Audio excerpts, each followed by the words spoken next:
నమస్కారం సోదరిమణులారా సోదరులారా. నా పేరు పుట్ట ఆంజనేయులు, వనపర్తి జిల్లా. ఈరోజు శ్రీలంకలో వామపక్షాల ఘన విజయం గురించి కొన్ని విషయాలు మీ ముందు ఉంచాలని, మార్క్సిజం యొక్క విశిష్టతను కొన్ని విషయాలు మీ ముందు ఉంచాలని, చర్చించాలని ఈరోజు ఈ అంశం పైన మాట్లాడటం అనేది జరుగుతూ ఉంది. ప్రధానంగా అన్ని పత్రికలు శ్రీలంక లెఫ్ట్ ప్రభంజనం అని రాయాలి. వాస్తవంగా జరిగింది ప్రపంచంలో ఎక్కడ లేని పద్ధతుల్లో వామపక్షాలు 3/2 మెజార్టీతోన ఎన్నికల్లో గెలవడం జరిగింది. అందరూ ఇప్పుడు కూడా 2000 సంవత్సరంలో చంద్రబాబు నాయుడు ముఖ్యమంత్రిగా ఉన్నప్పుడు ఈజాలకు కాలం చెల్లింది, సోషలిజం లేదు, క్యాపిటలిజం లేదు, మిగిలింది టూరిజమే అని అన్నారు ఆయన. నిండు అసెంబ్లీలో కమ్యూనిస్టు సిద్ధాంతం పాత చింతకాయ పచ్చడి అన్నారు ఆయన. ఇప్పుడు మళ్ళా ఆంధ్రప్రదేశ్ ముఖ్యమంత్రిగా ఉండి పెట్టుబడిదారి సమాజమే చివరి దశ అనే పద్ధతుల్లో మాట్లాడుతున్న తీరు మనం గమనిస్తున్నాం. కానీ వాస్తవం ఏంటి? వాస్తవంగా శాస్త్రీయ సోషలిజం అనేది ముద్దా లేదా? అసలు దీని సిద్ధాంతం యొక్క ప్రాముఖ్యత ఉందా? అసలు పెట్టుబడిదారి సమాజమే నిజంగా చివరి దశన? అట్లయితే శ్రీలంకలో ఈరోజు వామపక్షాలు 3 పార్లమెంటు సీట్ల నుంచి 160 పార్లమెంటు సీట్లకి ఎట్లా గెలిచిరి? ఒక పార్లమెంటు సభ్యుడిగా ఉన్న దిశనాయకే దేశానికే వామపక్ష నాయకుడు ఎట్లా అధ్యక్షుడయ్యిండు? ఇది ప్రపంచమంతా గమనించాల్సిన అవసరం లేదా? మన తెలంగాణ ప్రజలు ఆలోచించాల్సిన అవసరం లేదా? మన ఆంధ్రప్రదేశ్ ప్రజలు ఆలోచించాల్సిన అవసరం లేదా? అసలు ఏది ఈరోజు జరుగుతున్న చర్చ ఏంది? జరుగుతున్న మార్పులేంటి? పరిణామం ఏంటి? కోడిగుడ్డు గుడ్డుగానే ఉంటుంది 20 రోజులు. 21వ రోజు పక్కన పగిలి పిల్ల బయటకు వస్తుంది. అట్లనే ఈ ప్రపంచంలో ఆయా దేశాల్లోన, ఆయా రాష్ట్రాల్లోన తిరుగుబాట్లు జరుగుతలేవా? ప్రపంచమంతా పోరాటాల మయంగా ఉందా లేదా? మన తెలంగాణలో పోరాటాలు జరుగుతలేవా? పాలకులు ఎవరొచ్చినా విధానాలు మారడం లేదు. పార్టీల పేర్లు మారుతున్నాయి, మనుషులు మారుతున్నారు. ఆ పార్టీలో ఉన్న నాయకులు ఈ పార్టీలో ఉన్న నాయకులు ఆ పార్టీలో ఉంటున్నారు తప్ప అదే నాయకులు పార్టీలు వేరు, పార్టీల పేర్లు వేరు. కాబట్టి దీంట్లో ఓడిపోతే దాంట్లో ఓడిపోతే దీంట్లో తప్ప విధానం ఏమైనా మారుతుందా? మనం గమనించాల్సిన అవసరం ఉంది. అసలు శ్రీలంకలో ఏం జరిగింది? నవంబరు 2024 నవంబర్ 14వ తారీఖు రోజు శ్రీలంకలో పార్లమెంటుకు ఎన్నికలు జరిగినవి. 225 స్థానాలకు ఎన్నికలు జరిగితే 160 స్థానాలు వామపక్షాలు గెలిచినవి. ప్రధానంగా ఈ వామపక్ష కూటమి నేషనల్ పీపుల్స్ పవర్కి 3/2 మెజార్టీ వచ్చింది. దిశనాయకే దేశానికి అధ్యక్షుడు అయ్యిండు.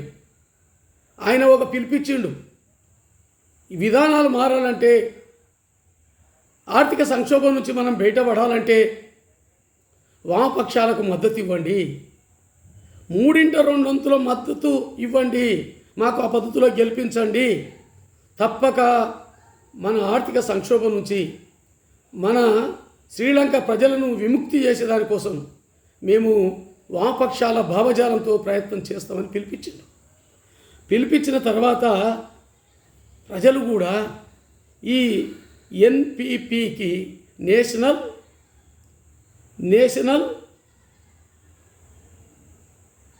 పీపుల్స్ పవర్ కూటమికి అత్యంత మెజార్టీ ఇవ్వడం జరిగింది. అదేవిధంగా సామాగి బలవేగయ ఎస్జేబి గతంలో అధికారంలో ఉన్న వాళ్ళు 40 సీట్లకే పరిమితమైన పరిస్థితి ఉంది. 40 సీట్లు, 160 సీట్లు వామపక్షాలకు వస్తే 40 సీట్లకు పరిమితమైన పరిస్థితి ఉంది. మిగతా గతంలో పాలకులుగా ఉండే వాళ్ళకు కూడా సింగిల్ డిజిట్ రాలేదు, సింగిల్ డిజిట్ కన్నా ఎక్కువ రాలేదు. గతంలో దేశానికి అధ్యక్షుడిగా ఉన్న ఆయన పోటీ చేస్తే ఓడిపోతామని ఎన్నికలనే పోటీ చేయలేదు. ఈ పద్ధతుల్లో ఈ వామపక్షాల విజయం చాలా సంతోషాన్ని, చాలా ఆనందాన్ని ఇస్తుంది, చాలా ఉత్సాహాన్ని ఇస్తుంది. వాస్తవంగా ఈ శ్రీలంక ప్రజలకు సంబంధించి చాలా పద్ధతిగా మనకు ఓటేసి, మన వామపక్షాలకు ఓట్లేసి గెలిపించారు. అక్కడ దామాషా ఓటింగ్ పద్ధతి. దామాషా ఓటింగ్ పద్ధతి అంటే వ్యక్తులకు ఓట్లు పడవు, రాజకీయ పార్టీలకు ఓట్లు పడతాయి. పడిన ఓట్లు ఆ పార్టీలు అంతమంది అభ్యర్థులు గెలుస్తారు. మన దగ్గర దామాషా ఎన్నికల ఓటింగ్ పద్ధతి లేదు. కాబట్టి వామపక్షాలకు ఎన్ని ఓట్లు ఉండవో తెలియడం లేదు.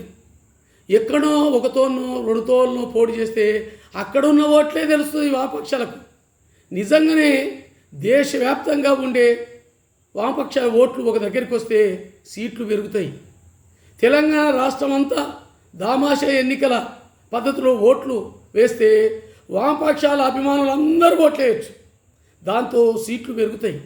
కానీ ఈ బూర్జువా పార్టీలు దామాషా ఓటింగ్ పద్ధతి ఉంటే మా ఆటలు సాగవని ఈరోజు ఈ ప్రజాస్వామ్య ముసుగులోన ఈరోజు ఓట్లు జరుగుతున్నాయి.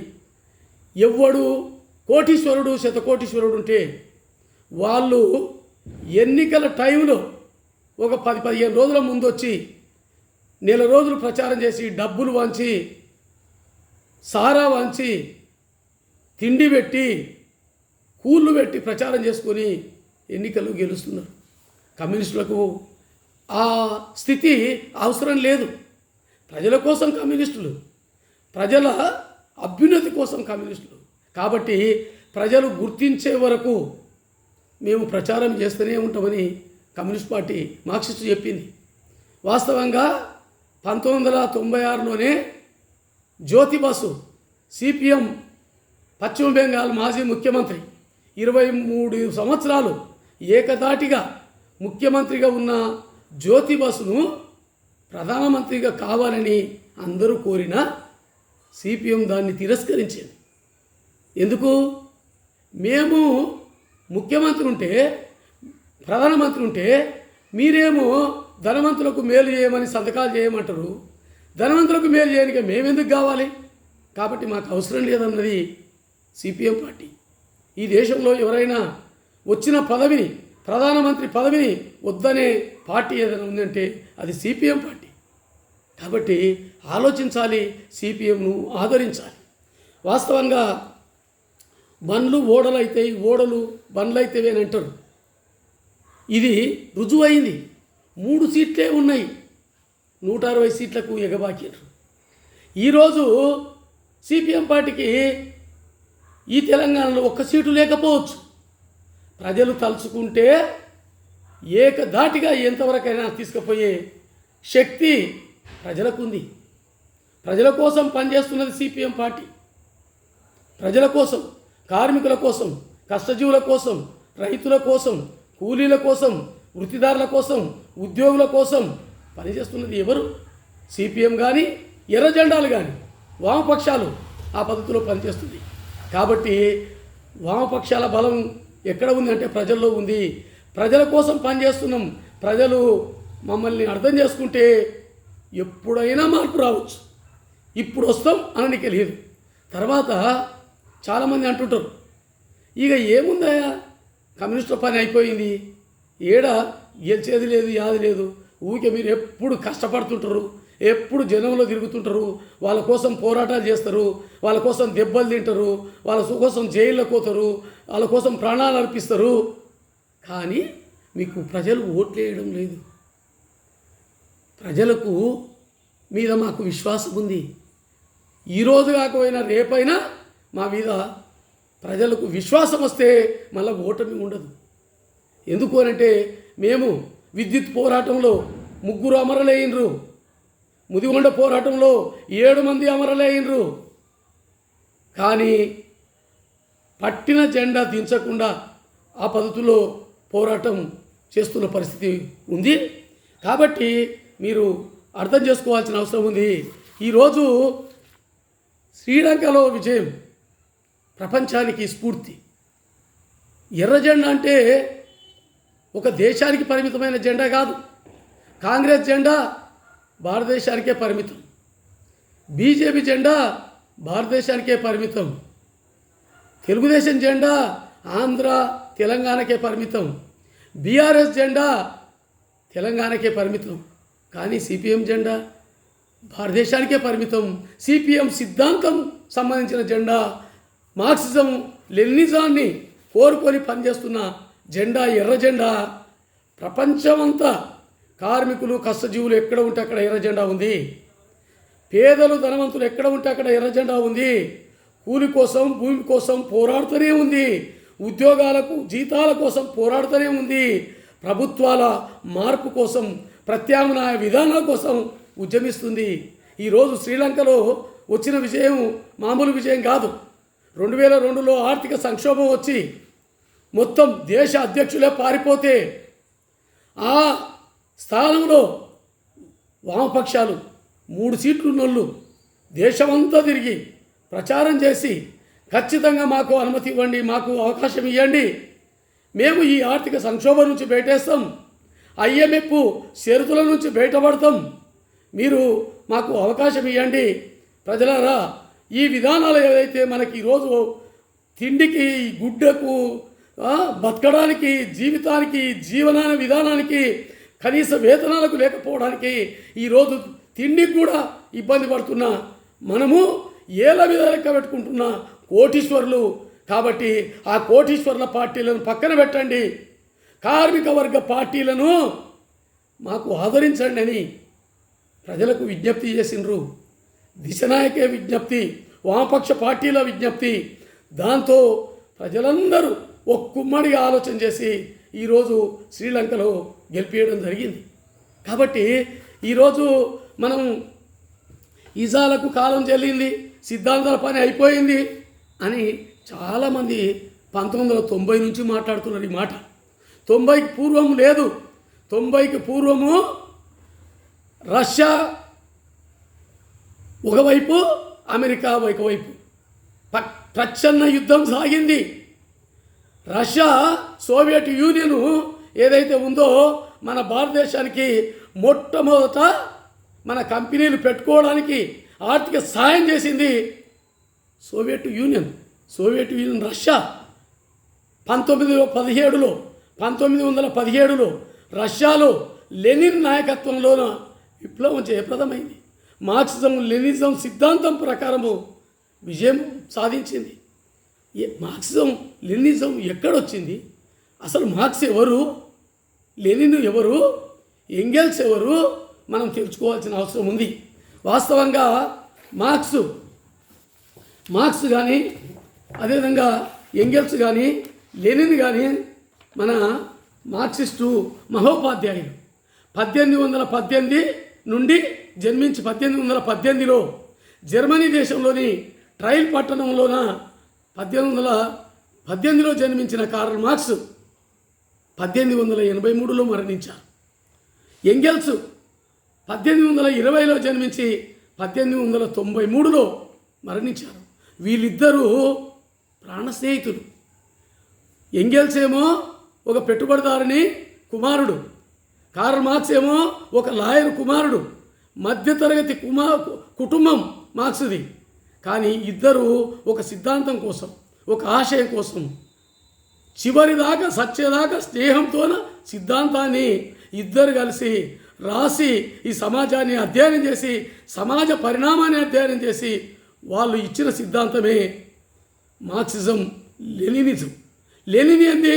మార్క్స్ ఎంగెల్స్ సిద్ధాంతాన్ని అధ్యయనం చేసి రష్యాకు అప్లై చేసి నిర్దిష్ట పరిస్థితులకు నిర్దిష్టంగా ఆ దేశ కాలమాన పరిస్థితులకు అప్లై చేసి ఆ దేశంలో 1917లో రష్యాలో సోషలిజం సాధించడం జరిగింది. వీళ్ళు ముగ్గురు మార్క్సిస్టు మహోపాధ్యాయులు. వీళ్ళు ఇచ్చిన ఈ సిద్ధాంతాన్ని ఆధారం చేసుకొని ఈరోజు ఈ ప్రపంచమంతా ఎర్ర జెండా నడుస్తుంది. వాస్తవంగా మార్క్సిజం లెనినిజం అనేది శాస్త్రం, అది రుజువుకు నిలబడింది కాబట్టే ఈ రోజుకు సోషలిజం అజేయమని కనపడుతుంది. అట్లా లేదు, ఆ సిద్ధాంతానికి నిజంగా రుజువుకు నిలబడకపోతే శ్రీలంకలో వామపక్షాలు ఎందుకు గెలుస్తాయి? ఇప్పటికీ చైనా, క్యూబా, వియత్నాం, ఉత్తర కొరియాల్లో సోషలిజం ఎట్లా స్థిరంగా అన్ని కరోనాను కూడా కట్టడి చేసి ఆర్థిక సంక్షోభాన్ని తట్టుకొని ఏ పద్ధతుల్లో ముందుకోతుంది. ప్రపంచంలో చైనా ముందుకోతుంది, నెంబర్ 1 వస్తుందని అమెరికా ఎంత తన్లాడుతుంది, ఎంత ఆంక్షలు పెడుతుంది. క్యూబా ముందుకోతుందని క్యూబా పైన 30 ఏళ్ళ నుంచి దానిపైన ఆంక్షలు పెడుతున్నారు. ఈ పద్ధతుల్లో ఫెడరల్ కాస్ట్రో పైన 543 సార్లు అమెరికా అతన్ని హత్య చేయాలని కుట్రలు పన్నింది. కాబట్టి ఈ పద్ధతుల్లో మనము ఆలోచన చేయాలి. వీళ్ళు ఎందుకు, ఈ దేశాలు ఎందుకు ఈ ప్రపంచానికి వెలుగునిస్తున్నాయి? ఆ వెలుగును మనము స్వీకరించాలి. మనం చీకట్లో ఉన్నాం, ఆ చీకటి నుంచి వెలుగులోకి రావాలి. కాబట్టి దాన్ని మనము గమనించాల్సిన అవసరం ఉంది. అదేవిధంగా మొట్టమొదటి మనము చూస్తే 1848లో కార్ల్ మార్క్స్ 30 ఏళ్ళ వయసులో కమ్యూనిస్టు ప్రణాళిక అని ఒక సిద్ధాంతాన్ని రాసిండు. ఆయన గత చరిత్ర అంతా వర్గ పోరాటాల చరిత్రనే అని కమ్యూనిస్టు ప్రణాళిక మొదటి వాక్యం చెప్పింది. గత చరిత్ర అంతా వర్గ పోరాటాల చరిత్రనే, ధనవంతులు పేదలు తిరుగుబాట్లే అని చెప్పింది. అది నిజం. వాస్తవంగా ఆదిమ సమాజం, బానిస సమాజం, బానిసలు బానిస యజమానులు, భూస్వామ్య సమాజం, భూస్వాములు అర్ధ బానిసలు, పెట్టుబడిదారి సమాజం, కార్మికులు పెట్టుబడిదారులు. ఈ పెట్టుబడిదారి సమాజాన్ని కూకటి వేళ్లతో కూల్చివేసి, బలవంతంగా కూల్చివేసి కార్మిక వర్గ రాజ్యం సోషలిజం సాధించాలని మార్క్సిజం లెనినిజం చెప్తుంది. దానికోసం మనము ఆలోచన చేయాల్సిన అవసరం ఉంది. 1917 నుంచి 1990 వరకు సోషలిజం ఉన్నది సోవియట్ యూనియన్లో. అప్పటి వరకు ప్రపంచానికి వేగుచుక్కగా ఆర్థిక సహకారం అందరికీ చేసుకుంటూ ఈ ప్రపంచానికే ఆదర్శంగా సోవియట్ యూనియన్ ఉన్నది. అక్కడ కమ్యూనిస్టుల్లో పెరిస్ట్రోయికా, గ్లాస్నాస్త్ సిద్ధాంతాలను తీసుకొచ్చి గోర్బచేవ్ ఆయన ఒక తప్పుడు సిద్ధాంతంతోన అక్కడ ఉండే ఆ కమ్యూనిస్ట్ పార్టీలో మొత్తం పుచ్చు పట్టి, మామూలుగా ఒక చెట్టుకు లోపలే పుచ్చు పడుతుంది, పుచ్చు పట్టేటది బయటికి కనపడదు, పట్టి తంతే కూలిపోతుంది, పురుగులు నీటది దాంట్లో. అట్లనే communist party Soviet union communist పార్టీలో కొంత తప్పుడు భావాలు వచ్చి ఆ పద్ధతిలో పోయింది తప్ప లేకపోతే సోషలిజం పోయేది కాదు. ఇప్పుడు మాంసము ఒక వంట మనిషికి ఇచ్చినాం, వంట మనిషి వంట చేసిండు. మోటూరు హనుమంతరావు గారు మహానుభావులు, ఆయన చెన్నైలో ఒక మహాసభ బహిరంగ సభలో మాట్లాడిన మాట చెప్తున్నా. మోటూరు హనుమంతరావు గారు పెద్ద మేధావి, ఆయన చెప్పిండు, మార్క్సిస్టు మేధావి. ఏం చెప్పిండు? సోషలిజం అజేయమే, సమస్య లేదు, ఇది అంతం కాదు, పేదోడు ధనవంతుడు ఉన్నంత వరకు అజేయమైంది. అక్కడ తప్పు జరిగింది, సిద్ధాంతం తప్పు కాదు, ఆచరణ పొరపాట్ల వల్ల అక్కడ సోషలిజం కూలిపోయింది అని చెప్పిండు. అదేవిధంగా మాంసం ఇచ్చినాం, ఆ మాంసము సంబంధించి వండిన వంట మనిషి మాడగొట్టిండు, మాడిపోతే మాంసాది తప్ప వంట మనిషి తప్ప అని చెప్పిండు. అదేవిధంగా మాకినేని బసవపున్నయ్య గారు ఒక మాట చెప్పిండు అదే సభలో. ఏమని చెప్పిండు? చిన్న పిల్లగాడు దొగ్గుతున్నాడు గోడలు పట్టుకొని నడుస్తున్నాడు, కింద పడ్డాడు, అతని మోకాళ్ళకు దెబ్బలు తాకినాయి, రక్తం కారుతుంది అంటే వాడికి నడవలేడు అని హేళన చేసి ఇంక అయిపోయా విని పని అనేది ఎంత అబద్ధమో అది కూడా అంతే అబద్ధం. ఖచ్చితంగా వానికి పుండు మాలుతుంది, పిల్లగాడు కాళ్ళలో రక్తం వస్తుంది, ఉరుకుతాడు, ఉరికిస్తాడు. అది ఎంత నిజమో మార్క్సిజం అంతే నిజము. అక్కడ సోషలిజం పోయినంత మాత్రాన ఇంక ప్రపంచం అంతా పోతుంది అనేది తప్పు. కొంతమంది వామపక్షాలు కూడా ప్రపంచంలో జెండాలు మార్చుకున్నాయి, కానీ మనం మార్క్సిస్ట్ పార్టీ సిపిఎం ఈ సిద్ధాంతంపైనే కట్టుబడి నిలబడతామని చెప్పడం జరిగింది.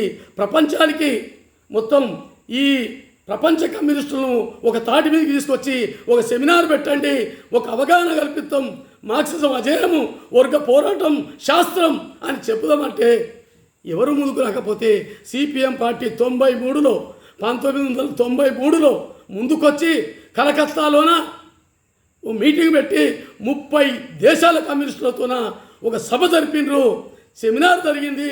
దాంట్లో అందరూ కూడా ధైర్యం తెచ్చుకొని మళ్ళా కమ్యూనిస్ట్ పార్టీలను ఉత్సాహంగా ముందుకు తీసుకుపోతున్న పరిస్థితి ఉంది. కాబట్టి మిత్రులారా, వాస్తవంగా 10,000 సంవత్సరాలకు పైగా వర్గ సమాజం ఉన్నది, ఈ దోపిడీ రాజ్యం ఉన్నది. కేవలం 200 ఏళ్ళ నాడు పుట్టిన కార్ల్ మార్క్స్ 170 ఏళ్ళ నాడు రాసిన సిద్ధాంతమే ప్రపంచాన్ని ఉలికిస్తుంది, ఉరకబెడుతుంది, పెట్టుబడిదారులను హడలెత్తిస్తుంది. అది మనం గమనించాలి. మన సిద్ధాంతంలో పొరపాటు లేదు. మన సిద్ధాంతాన్ని విశ్వాసంతోన మనం నమ్మి పని చేస్తే ఖచ్చితంగా మార్పు అనివార్యం అనేది మనం అర్థం చేసుకోవాల్సిన అవసరం ఉంది. కాబట్టి సోషలిజం మనం అచేయమనేది 1990 నుంచి 2007 వరకు మన సిద్ధాంతాన్ని తప్పుబట్టి అనేక రకాల ఇబ్బందులు పెట్టి కమ్యూనిస్టుల్లో ఒక ఉత్సాహం లేకుండా చేసిన పరిస్థితి కొంతమందికి, కొంత సైద్ధాంతికంగా అవగాహన లేనులను కదిలించింది. కానీ ఎంతో కాలము వాళ్ళ ముచ్చట ఆగలేదు, ఆ ముచ్చట నిలవలేదు. 2008 వచ్చే వరకు అమెరికాలో సంక్షోభం వచ్చింది, ఆర్థిక సంక్షోభంతో కొట్టుమిట్టాడినరు. మొత్తం అక్కడ అమెరికాలో వచ్చిన సంక్షోభం ప్రపంచమంతా పాకింది.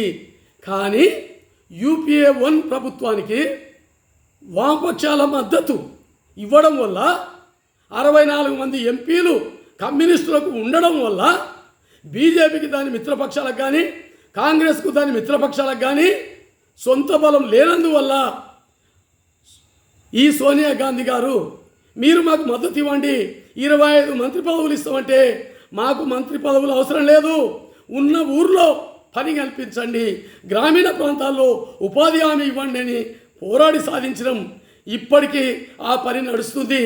ఎప్పుడైతే వామపక్షాల ఆధ్వర్యంలో పని ఉన్నదో, ప్రభుత్వం ఉన్నదో, వామపక్షాల మద్దతుతో ఉన్నదో 2009 వరకు ఆడుతూ పాడుతూ పని చేసినా 80 రూపాయల కూలి అన్నోళ్ళు 120, 130 వరకు వచ్చింది. ఈరోజు 279 రూపాయల కూలి అని ప్రభుత్వం నిర్ణయించింది. ఈరోజు వస్తున్న కూలి ఎంత? 100 రూపాయలు, 120 రూపాయలు, 150 రూపాయలు, 200 ఎక్కడ మించడం లేదు. అదే కేరళ సిపిఎం ప్రభుత్వం ఒక రోజు ఉపాధి కూలికి 734 రూపాయలు కూలిస్తున్నారు. అంటే ఎవరి ప్రభుత్వం ఎవరి కోసం చేస్తుంది ఆలోచన చేయాలి. మన నరేంద్ర మోడీ అంటాడు కింది తరగతి కార్మికుడికి ఫ్లోర్ లెవెల్ వర్కర్కు రోజు కూలి 178 రూపాయలు ఉంటే సరిపోతుంది అంటాడు. మన మన రేవంత్ రెడ్డి గారు అంటారు నెలకు షెడ్యూల్ పరిశ్రమలకు 11,000 ఉంటే చాలు అంటాడు. అంటే ఎట్లా బతకడు? ధరలు పెంచుతారు, కూలి తగ్గిస్తారు. కాబట్టి మనం ఆలోచన చేయాల్సిన అవసరం ఉంది. ఆ ఆర్థిక సంక్షోభం వచ్చినప్పుడు యూపీఏ 1 ప్రభుత్వానికి మద్దతు సిపిఎం, సిపిఐ ఈ వామపక్షాలు ఉండడం వల్ల ఈ బ్యాంకుల ప్రైవేటీకరణ కాకుండా ఆపడం జరిగింది. అదేవిధంగా ఇన్సూరెన్సు ప్రైవేటీకరణ కాకుండా ఆపడం జరిగింది. ప్రభుత్వ రంగంలో కాపాడడం వల్ల మాత్రమే భారతదేశం ఈరోజు అమెరికా స్థాయిలో సంక్షోభం రాకుండా కంట్రోల్ చేసిన పరిస్థితి, ఆ పాత్ర పోషించింది కమ్యూనిస్టులు తప్ప వేరే వాళ్ళు కారు. అది ఈయన ఆ ఎల్ఐసి కానీ, బ్యాంకులు కానీ, ఇన్సూరెన్స్ సంస్థలు కానీ ప్రైవేట్ అయిపోయి ఉంటే, ఫైనాన్స్ సెక్టార్ మొత్తం గుళ్ళైతే కోటీశ్వర్లకు లాభాలు వస్తుండే, మనకు కనీస బతుకు కూడా లేకుండా తినడానికి తిండికి, కట్టడానికి బట్టకు, ఉండడానికి ఇంటికి, కనీస వేతనాలకు చాలా ఇబ్బంది పడుతుంటిమి. కాబట్టి ఈరోజు వామపక్షాల వల్ల ఈరోజు ఈ స్థితిలో ఉన్నాము. అది గమనించాల్సిన అవసరం ఉంది అని చెప్పి నేను తెలియజేస్తున్నా. కాబట్టి మిత్రులారా, మీరు చూడండి, కాంగ్రెస్ 1991లో నూతన ఆర్థిక పారిశ్రామిక విధానాలు ప్రధానమంత్రిగా ఉన్న పివి నరసింహరావు, ఆర్థిక మంత్రిగా ఉన్న మన్మోహన్ సింగ్ తీసుకురావడం జరిగింది. ఆయన చెప్పిండు, పివి నరసింహరావు త్యాగాలు చేయండి అన్నాడు. ఆ రోజు నాకు ఇప్పటికీ గుర్తుంది, ఈనాడు పత్రికలో ఫోటో వేసిండు, ఒక ముసలోని ఫోటో, గోసిపట్ట ఉంది, ఆ గోసిపట్టను గుంజేది చూపించిండ్రు. ఇంకేముంది, ఉన్నది గోసిపట్ట, ఇంకేం త్యాగం చేయాలని అడిగిండు. ఈయన అన్నాడు, మన్మోహన్ సింగ్ ఆర్థిక శాఖ మంత్రి, ఆయన పెద్ద మేధావి ఆర్థిక శాస్త్రంలో, ఆయన ఐఎంఎఫ్ బ్యాంకులో పనిచేసిన ఆయన ఏమంటాడు, ఇది చేదు గులికనే ఉండొచ్చు, ఇది మింగుతే జ్వరం ఎట్లా తగ్గుతుందో చేదు గులిక వల్ల, అట్లనే ఈ విధానాలు అమలు చేస్తే 5 ఏళ్లలో అందరికీ మంచి భవిష్యత్తు వస్తుంది అని చెప్పిండ్రు. ఇప్పటికి దాదాపు 30 ఏళ్ళు అయిపోయాయి. మనకు మంచి భవిష్యత్తు ఉందా? ఆ రోజు 50 ఏళ్ళు తీసుకున్న పర్మనెంట్ ఉద్యోగస్తులు ఈరోజు contract, outsourcing, daily wise, piece rate ఈ పద్ధతిలో ఇచ్చేస్తున్నారు. వేతనాలు ఎట్లా ఉన్నాయి? 10,000, 5,000, 8,000 ఎంత వెట్టి చాకరీ చేయిస్తున్నారు. కాబట్టి వామపక్షాలు బలపడితేనే విధానాలు మారుతాయి. ఈ సరళీకరణ, ప్రైవేటీకరణ, ప్రపంచీకరణ విధానాలు ఎప్పుడైతే వెలిక్కిపోతావో, వామపక్షాలు చెప్పే ప్రత్యామ్నాయ విధానాలు ముందుకు ఎప్పుడు వస్తాయి అంటే వామపక్షాలు బలపడ్డప్పుడు వస్తాయి. వామపక్షాలు బలపడ్డప్పుడు మన బతుకులు మారుతాయి. ఆ పద్ధతిలో ఈ పార్టీకి, ఆ పార్టీకి, ఈ పార్టీకి, మా తాత, మా ముత్తాత, మా నాయన, మా అమ్మ, నా భర్త ఓటేసిందని కాదు. మన బతుకులు మారాలంటే ఎవరు అని ఆలోచన చేయండి. పార్టీలు, కాంగ్రెస్ ఆ విధానం తెచ్చింది, బీజేపీ దాన్ని వేగంగా అమలు చేస్తుంది. తెలుగుదేశం ఆ విధానాన్ని తెచ్చింది 95లో, ఈడ ప్రయోగశాలగా చేసిండ్రు. మన ఆంధ్రప్రదేశ్లో విద్యుత్ పోరాటం, కమ్యూనిస్టుల పోరాటం, దాంతో 3 చనిపోవచ్చు. 10 సంవత్సరాల పాటు ₹1 పెరగకుండా కరెంటు ఛార్జీలను ఆపగలిగింది. చివరికి వైఎస్ రాజశేఖర రెడ్డి ఉచిత విద్యుత్తు అని వచ్చింది. ఈ రోజుకు ఆ ప్రభావం కొనసాగుతుంది. కాబట్టి కమ్యూనిస్టుల త్యాగాలు వృధా పోవు. ప్రజలు ఆదరించడము చాలా ముఖ్యం. కాబట్టి అటువంటి కమ్యూనిస్టులకు, వామపక్షాలకు మద్దతు ఇవ్వాలని చెప్పి తెలియజేస్తున్నా. శ్రీలంకలో ఇంత విజయం జరిగితే ఈనాడు కానీ, ఆంధ్రజ్యోతి కానీ, అదేవిధంగా సాక్షి కానీ, మిగతా పత్రికలు, బూర్జువా పత్రికలు ఒక్క వాక్యమన్న రాసినవే. ప్రపంచంలో ఇంత ఘన విజయం జరిగింది కానీ రాయలే. నవతెలంగాణలో రాసింది నవతెలంగాణ ప్రజల పత్రిక. నవతెలంగాణ ఈ ప్రజల పత్రిక, ఈ పత్రిక రాసింది శ్రీలంకకు సంబంధించి లెఫ్ట్ ప్రభంజనం అని రాసింది. ఏదైనా పత్రిక రాసిందా?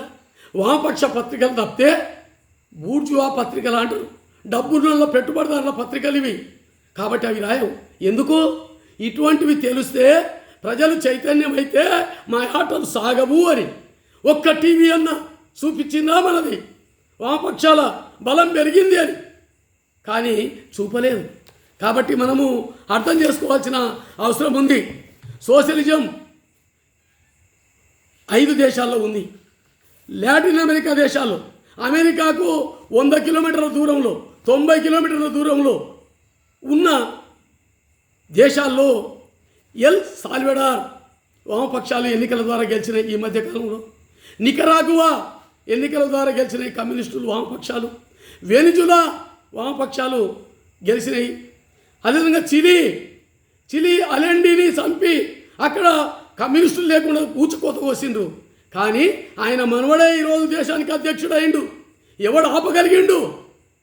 అదేవిధంగా ఈక్వెడార్ వామపక్ష ప్రభుత్వం, అర్జెంటీనా వామపక్ష ప్రభుత్వం, పెరు వామపక్ష ప్రభుత్వం. కాబట్టి సోషలిజం కష్టానికి తగ్గ ఫలితం ఇచ్చేది. పెట్టుబడిదారి సమాజం వీలైనంత ఎక్కువ దోపిడీ చేసి పెట్టుబడిదారులకు అంత లాభాలు చేకూర్చేది. కాబట్టి ఆలోచించండి, తప్పకుండా ఈ వామపక్ష భావజాలాన్ని ఆదరించండి అని చెప్పి తెలియజేస్తూ నమస్కారం ముగిస్తుంది.